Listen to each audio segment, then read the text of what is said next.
ሰላም ጤና ይስጥልኝ የክንፋን መረጃ ቤተሰቦቻችን የተመረጡ ዜናዎችን ይዘንላችሁ መጥተናል። በመጀመሪያ አርዕስተ ዜናዎችን እናሰማችኋለን። የኦሮምኛ ቋንቋ መምህራን ወደ ሌሎች የሥራ መደቦች እየተዘዋወሩ እንደሆነ ተገለጸ። በትምህርት ቤቶች በሴቶች ተማሪዎች ላይ ዛቻ፣ ማስፈራራትና ጾታዊ ትንኮሳዎች በመምህራንና በተማሪዎች እየተፈጸሙ እንደሆነ ኢሰማኮ ገለጸ። እስራኤል ከኢራን ጋር የመልስ ምት ጨዋታ እንደምትፈልግ ተናገረች። በአማራ ክልል የተለያዩ አካባቢዎች ላይ የህዳሴ ግድቡን መመረቅ አስመልክቶ የድጋፍ ሰልፎች እየተካሄዱ ነው።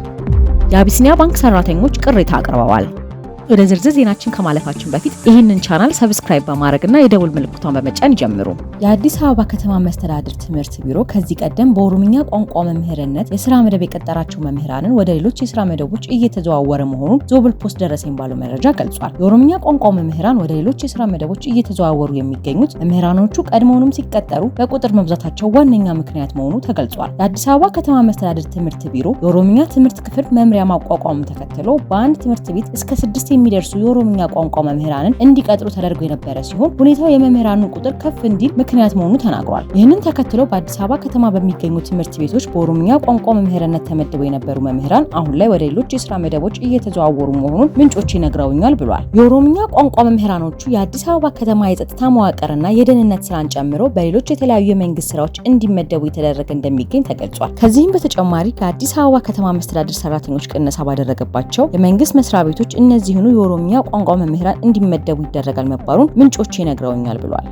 እስራኤል ከኢራን ጋር የመልስ ምት ጨዋታ እንደምትፈልግ ተናገረች። የእስራኤሉ የመከላከያ ሚኒስትር ዋና ዳይሬክተር ሜጀር ጄኔራል አሚር ባምራ በገንዘብ ሚኒስትር የሂሳብ ሹም ጄኔራል ኮንፈረንስ ላይ ባደረጉት ንግግር ኦፕሬሽን ዘ ራይዝ ላይን በእስራኤል ወሳኝ ድል አብቅቷል፣ ነገር ግን በኢራን ላይ ተጨማሪ ዙሮች ይኖራሉ። ኢራናውያን አልጠፉም፣ ጥልቅ የሆነ የውርደት ስሜት አላቸው። ስለዚህ በጸጥታና በኃይል ግንባር ላይ ከፍተኛ ገንዘብ እየዋሉ ነው ብለዋል። ባምራ ዓለም አቀፋዊና አካባቢያዊ የደህንነት ሁኔታ ያማከለ የኢኮኖሚያዊ ዝግጅት እንደሚያደርግ አስጠንቅቀዋል። ባምራ ለወደፊት ዝግጅቱን አስመልክቶ ለሶስተኛና አራተኛ ዙር ዝግጅቱን ለማፋጠን የጦር መሳሪያዎች ከፍተኛ ምክር ቤት እየተቋቋመ ነው ብለዋል። የእስራኤሉ የመከላከያ ሚኒስትር ዋና ዳይሬክተር በመቀጠል እንደሚመጡት አስገራሚ ነገሮችና ስለሚመጣው የፔጀር ስራዎች የሊባኖስ የሂዝቦላ አባላት የፔጀር መሳሪያዎችን የቦምብ ጥቃት በማስመልከት በማሰብ አሁኑ ኢንቨስት ማድረግ አለብን ብሏል። በአምራን በመቀጠል በየመን የሚደርሰው ጥቃት ምክንያት የሚወጣው ወጪ ወደ 50 ሚሊዮን ሰቅል ወይም 15 ሚሊዮን ዶላር ገደማ የሚፈጅ ሲሆን የአሮ 3 ሚሳኤል መጥለፍ ከ15 እስከ 30 ሚሊዮን የሚደርስ ወጪ ይጠይቃል። ነገር ግን አንድ ጊዜ መጥለፍ ስህተት ከተሰራ ወደ 300 ሚሊዮን ሰቅላ ሊጎዳ ይችላል ብለዋል። በሌላ በኩል ስፔን ከእስራኤል ኤልቢት ሲስተም ኩባንያ ጋር የነበራት የ700 ሚሊዮን ዩሮ ስምምነት ሰርዛለች። የስፔን አመራር ከእስራኤል ጋር ሁሉንም የጦር መሳሪያ ንግድ ለማገድና ማዕቀብ ለመጣል ቃል በገባው በሳምንት ውስጥ የሰረዘው ሁለተኛው ትልቅ የጦር መሳሪያ ስምምነት ነው። 42 የተመድ የሰብአዊ መብቶች ምክር ቤት አባላት የኢትዮጵያ መንግስት የጀመረውን የሽግሽግ ፍትህ ሂደት መጓተቱ እንዳሰጋቸው ሰሞኑን ለምክር ቤቱ ባቀረቡት የአቋም መግለጫ ገልጸዋል። ሀገሪቱ መንግስት ሁሉንም ዓለም አቀፍና አካታች የሽግሽግ ፍትህ ሂደት እንዲዘረጋና ለሁሉም የሰብአዊ መብት ጥሰቶች በደሎች ተጠያቂነትን ለማስፈን አፋጣኝ እርምጃ እንዲወስድም አሳስበዋል። በሀገሪቱ ያለው የመናገር ነጻነት፣ በመሰብሰብ መደራጀት መብቶች ላይ የሚታዩ ችግሮች አሳሳቢ መሆናቸውን ሀገሪቱ ገልጸዋል። በተለይም አማራ፣ ኦሮሞና ትግራይ ክልሎች የሰብአዊ መብት ጥሰቶች እንዲቆሙ ሁሉ ተዋናዮች ተጨባጭ እርምጃ እንዲወስዱ ሀገሪቱ ጠይቀዋል። ኢሰማኮ ትምህርት ቤቶችን ለተማሪዎች ምቹ ከማድረግ አንጻር በተለይ በአማራና ኦሮሚያ ክልሎች በርካታ ክፍተቶች ማግኘቱን ገልጿል። ኮሚሽኑ በሁለት ክልሎች በግጭት ሳቢያ በተማሪዎች ላይ ስጋት መፍጠሩን ጠቅሷል። በጥቂት ትምህርት ቤቶች በተማሪዎችና መምህራን ላይ ዛቻ፣ ማስፈራሪያ፣ ጾታዊ ትንኮሳም እንደሚፈጸም ኢሰማኮ አስታውሷል። በበርካታ ክልሎች ትምህርት ቤቶች ተማሪዎች በተጨናነቀ ሁኔታ እንደሚማሩና ለተማሪዎች የመጀመሪያ እርዳታ መስጫ የጤና ክፍሎች እንደሌሉም ኮሚሽኑ ገልጿል። ኢሰማኮ በአብዛኛው ትምህርት ቤቶች ከትምህርት ቤት ውጪ የተማሪዎች እርስ በርስ ግጭቶችና የቡድን ጸቦች እየተበራከቱ መሄዳቸውንም ጠቅሷል። የኢትዮጵያ ሰብአዊ መብት ኮሚሽን ኢሰማኮ ባደረገው ክትትል በተለያዩ የሀገሪቱ አካባቢዎች በተለይም በአማራና ኦሮሚያ ክልሎች በሚገኙ ትምህርት ቤቶች ላይ በሴቶች ተማሪዎች ላይ ዛቻ፣ ማስፈራራትና ጾታዊ ትንኮሳዎች እንደሚፈጸም ማረጋገጡን ገለጸ። ይህ ድርጊት በመምህራን እንዲሁም በተማሪዎች እንደሚፈጸም ኮሚሽኑ ጠቅሷል። በተጨማሪም በጥቂት ትምህርት ቤቶች ህጻናት አካላዊና ስነ ልቦናዊ ጉዳት የሚያስከትሉ ቅጣቶች መኖራቸውና በተለይም በአማራና ኦሮሚያ ክልሎች በታጣቂዎችና በመንግስት የጸጥታ አካላት መካከል እየተካሄዱ ባሉ ግጭቶች ምክንያት ተማሪዎች ስጋት ላይ መሆናቸውን ኢሰማኮ ገልጿል። ይህ ግኝት የተመላከተው ኢሰማኮ በአዲስ አበባ፣ አፋር፣ አማራ፣ ጋምቤላ፣ ኦሮሚያና ደቡብ ኢትዮጵያ ክልሎች በሚገኙ የመንግስትና የግል ትምህርት ቤቶች ለተማሪዎች ምቹ መሆናቸውንና የተማሪዎች የሰብአዊ መብት አጠባበቅ ሁኔታ አስመልክቶ ባደረገው ክትትል ነው። በዚህም መሰረት ነሐሴ 27 ቀን 2017 ዓ.ም በግኝቶቹና ምክረ ሀሳቦቹ ላይ በአዲስ አበባ ከባለድርሻ አካላት ጋር ውይይት አድርጓል። በውይይቱ የትምህርት ሚኒስቴር፣ የክልሎች ትምህርት፣ የገንዘብና ኢኮኖሚ ቢሮ ኃላፊዎች፣ ተወካዮች፣ የትምህርት ቤቶች ርዕሰ መምህራን መሳተፋቸውን ኢሰማኮ ትናንትና በማህበራዊ ትስስር በትዊተር ገጹ ላይ ያሳውቃል። ኮሚሽኑ በአብዛኛው ትምህርት ቤቶች ተማሪዎች ምቹ ባልሆነና በተጨናነቀ ሁኔታ የሚማሩ መሆናቸውን፣ በበርካታ ትምህርት ቤቶች ተማሪዎች የመጀመሪያ እርዳታ የሚሰጡበት የጤና ክፍል አለመኖሩ፣ የመጀመሪያ ደረጃ ሕክምና ቁሳቁስና የጤና ባለሙያ እጥረት ያስተዋሉ ተግዳሮቶች ናቸው ብለዋል። በሁሉም ክትትል በተደረገባቸው ትምህርት ቤቶች የህፃናት ጥበቃና ጸረ መድሎ ፖሊሶች አለመኖር፣ በአንዳንድ ትምህርት ቤት አካባቢዎች ጫት፣ ሺሻና ፑል ቤቶች መበራከት እንዲሁም ለህፃናት ምቹ ያልሆነ የተማሪዎች የቅሬታ ማቅረቢያ ስርዓት አለመኖር በመማር ማስተማሩ ሂደት ላይ አሉታዊ ተጽዕኖ ያሳደሩ አሳሳቢ የሰብአዊ መብቶች ጉዳይ መሆናቸውን ገልጸዋል። የኢትዮጵያ ሰብአዊ መብት ኮሚሽን ኢሰማኮ ህፃናት ምቹና ሰብአዊ መብቶቻቸውን ያከበረ ትምህርት እንዲያገኙ ባለድርሻ አካላት ተገቢውን ትኩረት ሊሰጡ ይገባል ሲል አሳስቧል። የኢሰማኮ የሴቶችና የህፃናት መብቶች ክፍል ዳይሬክተር ሰላማዊት ግርማ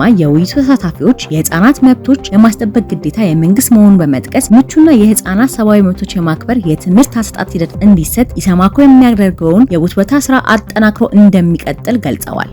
በአዲስ አበባ የሚገኘው የዩናይትድ ስቴትስ ኤምባሲ በአሜሪካ ዜጎች ላይ ሊደርስ በሚችል በግፍ የመታሰር ስጋት ላይ ያተኮረ ያልተለመደና ጠንከር ያለ ማስጠንቀቂያ በማህበራዊ ሚዲያ ገጹ ላይ አውጥቷል። ኤምባሲው የጉዞ ማስጠንቀቂያዎች ወሳኝ ናቸው በማለት ዜጎቹ የስቴት ዲፓርትመንት የጉዞ ማሳሰቢያዎችን በጥብቅ እንዲከታተሉ አሳስቧል። የኤምባሲው መልእክት ከዚህ ቀደም ከሚሰጡት አጠቃላይ የድምጽ ማስጠንቀቂያዎች የተለየ ነው። በተለይ በመንግስት የሚፈጸሙ በግፍ የመታሰር አስፈጻሚ ትዕዛዞች በጠቀሱ ስጋቱ ከተራ ወንጀል ወይም ከሲቪል አለመረጋጋት የዘለለ መሆኑን ያመላክታል ሲሉ ለጉዳዩ ቅርብ የሆኑ ወገኖች ተናግረዋል። ይህ የስቴት ዲፓርትመንት አፈጻጸም ትዕዛዝ የአሜሪካ መንግስት ዜጎች ያለበቂ ህጋዊ ምክንያት በፖለቲካ ዓላማ ለሚታሰሩ ሀገራት ምላሽ እንደሚሰጥ የሚያስችል ሲሆን ይህም በማሰሩ ሂደት ላይ የተሳተፉት ባለስልጣናት ላይ ማዕቀብ መጣል ሊያካትት ይችላል። ይህ ማስጠንቀቂያ የወጣው በአማራና በኦሮሚያ ክልሎች ያለው የጸጥታ ሁኔታ ባልተረጋጋበት መንግስትም በአካባቢዎቹ ህግ የማስከበር ዘመቻ እያካሄድኩ ነው በሚልበት ወቅት ነው። በእነዚህ ሁኔታዎች ውስጥ በተለይ የኢትዮጵያ ትውልድ ያላቸው አሜሪካዊ ዜጎች ማለትም ዲያስፖራው ወደ ክልሉ ሲጓዝ በቀላሉ በተጠርጣሪነት ሊይዙ እንደሚችሉ ስጋት አለ። የኤምባሲው መልእክትም እንዲህ አይነቱን እስር በአሜሪካ መንግስት እንደ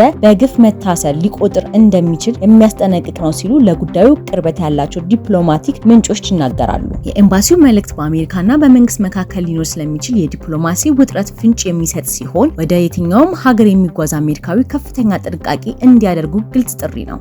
የደሞዝ ጭማሪው የልማት ድርጅቶችንና የግል ሰራተኞችን እንዲያካትት እየሰራ እንደሚገኝ የኢትዮጵያ ሰራተኞች ማህበር ኮንፌዴሬሽን አስታወቀ። የኢትዮጵያ ሰራተኞች ማህበራት ኮንፌዴሬሽን ፕሬዝዳንት አቶ ካሳሁን ፎሎ እንደገለጹት የደሞዝ ጭማሪ ጥያቄ የጋራ በመሆኑ ሁሉንም እንዲያካትት እየተሰራ ነው። የልማት ድርጅቶች ሰራተኞች በቦርዳቸውና ለግል ተቋማት በአሰሪና ሰራተኛ አዋጅ መሰረት የመነሻ ደሞዝ የሚወሰን ቦርድ ተቋቁሞ እንዲታይ የሚያዝ ህጋዊ ማዕቀፍ አለ ያሉት ፕሬዝዳንቱ በዚህም የደሞዝ ቦርድ መንግስት አቋቁሞ የመነሻ ደሞዝ እንዲወስን ኮንፌዴሬሽኑ ሚናውን እየተወጣ ነው ሲሉ ገልጸዋል። ኮንፌዴሬሽኑ ቦርድ ተቋቁሞ በፍጥነት ወደ ስራ እንዲገባ የድጋፍና ክትትል እንደሚያደርግ አቶ ካሳሁን አስረድተዋል። አቶ ካሳሁን አክለው የመንግስት የልማት ድርጅት እንዲሁም የግል ሰራተኞች የሚተዳደሩባቸው ህጎች የተለያዩ ቢሆኑም ከደሞዝ ጭማሪ ጋር በተያያዘ በጋራ እንዲሻሻሉ ኢኮኖሚ በራሱ እንደሚያስገድድ ተናግረዋል። ኮንፌዴሬሽኑ በ2011 ዓመተ ምህረት የግል ሰራተኛ መነሻ ደሞዝ በአሰሪና ሰራተኛ ጉዳይ አዋጅ ህጋዊ እንዲሆን አስችሏል ያሉት አቶ ካሳሁን በአዋጁ መሰረት የወቅቱ የገበያና ኢኮኖሚ ሁኔታ እየታየ በየዓመቱ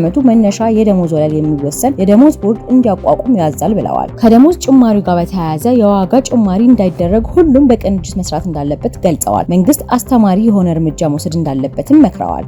አቢሲኒያ ባንክ ከ2500 በላይ ሰራተኞቹን ሊቀንስ መሆኑንና ለዚህም ሲባል በርካታ ሰዎች ወደ ጊዜያዊ የሰራተኛ አቋት ውስጥ እያስገባ መሆኑን የሚገልጽ ጥቆማዎች መሰረት ሚዲያ ደርሶኛል ብሏል። የባንኩ አመራሮች ካለፈው ወር ጀምሮ ስብሰባ ላይ እንደነበሩ የታወቀ ሲሆን አሁን ላይ ለሁሉም ቅርንጫፎች እያንዳንዳቸው ቢያንስ 3 ሰራተኛ እንዲቀንሱ እንደታዘዙ የባንኩ ሰራተኞች ተናግረዋል። ሁሉም ነገራችንን መስዋዕት አድርገን በብዙ ደንበኞች ዘንድ ተወዳጅ ያደረግነው ባንካችንን በሚሊዮን ብሮች እንዲያተርፍ ያደረግነው ባንካችንን ምንም ሳናስብ ድንገት ያለ ምንም በቂ ምክንያት ሰው ሊቀነስ እንደሆነ በግልጽ ተነግሮናል ያሉ አንድ ስም ያይጠቀስ ያሉ ሰራተኛ ናቸው። አሁን በደመነፍ ስራ እየገባን ነው። እንዲሁ ሜዳ ላይ ልጆቻችንን ትዳራችንና ተስፋችንን እንዴት እንዲሁ ይውደቅ ያሉ ሰራተኛው በተጠናቀቀው የባንኩ የ5 ዓመት የስትራቴጂ ዘመን አፈጻጸም በፊት ከነበሩት ዓመታት ከነበረው የባንኩ የፋይናንሻልና ፋይናንሻል ያልሆኑ አቋሞች አንጻር በብዙ እጥፍ ከፍ ያለ ሆኖ ይገኛል ይላሉ።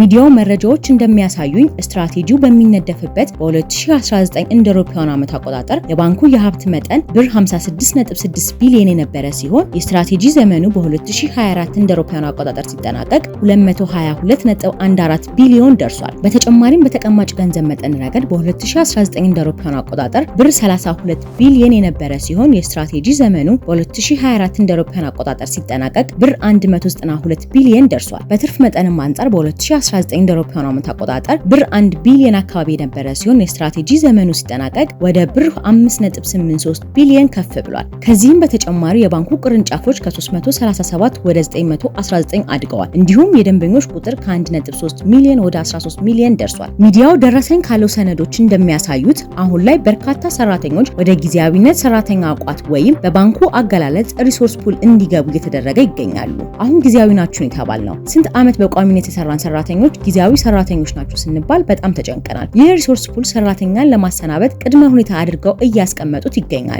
የሚሉት ሌላኛው የባንኩ ሰራተኛ ሚስጥራዊ በሆነ መንገድ የሚካሄደው ይህ አሰራር የቤት ኪራይ መክፈል ያቃተውን ታች ያለውን ሰራተኛ የመገምገሚያ መንገድ አጠያቂ ነው ይላሉ። ከቅርብ አለቃው ጋር በስራና በተለያየ ምክንያት የተነጋገረ ሰራተኛ በቀል በሚመስል መልኩ በሙሉ ወደ ጊዜያዊ ሰራተኛ ቋት ውስጥ ያስገቡት ብቻ በጣም ያሳዝናል፣ ምን እንደሚባል ግራ ያጋባል በማለት ሁኔታውን ገልጸዋል። በዛሬው ዕለት እንኳን አስቸኳይ ስብሰባ ጠርተዋል፣ ስማችን አጥፍታቸዋል በማለት ዛቻ አድርገውብናል፣ ምንም አታመጡም የሚል መልስ ሰጥተውናል። ስለዚህ የአቢሲኒያ ባንክ ጉዳይ ሰፊ ሽፋን የሚያስፈልገው ጉዳይ ነው፣ ወደሚመለከተው አካልን ብታደርሱልና መጠየቅ ያለብንን ሰው ብታናገሩልን በማለት ሰራተኞቹ መልእክት ለሚዲያችን ልከዋል ብለዋል። ሚዲያው ከአቢሲኒያ ባንክ ካገኘሁት ባለው ምላሽ ሰራተኞችን ለመቀነስም ወይም ለማባረር እቅድ የለውም ብሏል። እነዚህ ወደ ሪሶርስ ፑል ዝርዝር ውስጥ የገቡ ሰራተኞች ስትራቴጂካዊ በሆነ መልኩ የስራ ማስፋፊያ ስራ ላይ እንዲሳተፉ ይደረጋሉ።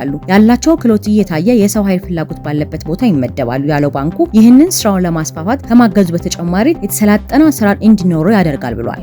በአማራ ክልል የተለያዩ አካባቢዎች የህዳሴ ግድብ መመረቁን አስመልክቶ የድጋፍ ሰልፎች እየተካሄዱ ነው። በአማራ ክልል የተለያዩ አካባቢዎች ታላቁ የኢትዮጵያ ህዳሴ ግድብ መመረቁን አስመልክቶ በህብረት ችለናል በሚል መሪ ቃል ህዝባዊ የድጋፍ ሰልፎች እየተካሄዱ ነው። ሰልፉ ባህር ዳር ከተማን ጨምሮ በጎንደር፣ ደሴ፣ ደብረ ብርሃን፣ ደብረ ማርቆስ፣ ወልዲያ፣ ሰቆጣ፣ ደብረ ታቦርና በሌሎች ከተሞች ከማለዳ ጀምሮ እየተካሄደ ይገኛል። በሰልፉ ላይ የተለያዩ የማህበረሰብ ክፍሎች የተሳተፉ ሲሆን የህዳሴው ግድብ የብልጽግናችን አሻራ፣ ግድባችን የመቻል ማሳያ፣ የማንሰራራታችን ጅማሮ ምልክት፣ የሚደገም ድል፣ የሚጨበጥ ብስራት፣ ህዳሴ ግድብ እና ለግድቡ የተባበረ ክንድ ለብልጽግናችን የሚተጋ የሚሉ መፈክሮችም ተሰምተዋል። በተጨማሪም ግድባችን በራስ አቅም በአፍሪካዊነት ኩራት የተገነባ እውነት፣ ግድባችን የህብረ ብሔራዊነታችንና አንድነታችን መሰረት፣ ግድባችን የመነሳት ደውል ብስራት፣ የኢትዮጵያዊነት ድምቀት የሚሉና ሌሎች በግድቡ ግንባታ የተገኙ ድሎችን የሚዘክሩና ህብረ ብሔራዊ አንድነትን የሚያጠናክሩ መልእክቶች ተላልፈዋል።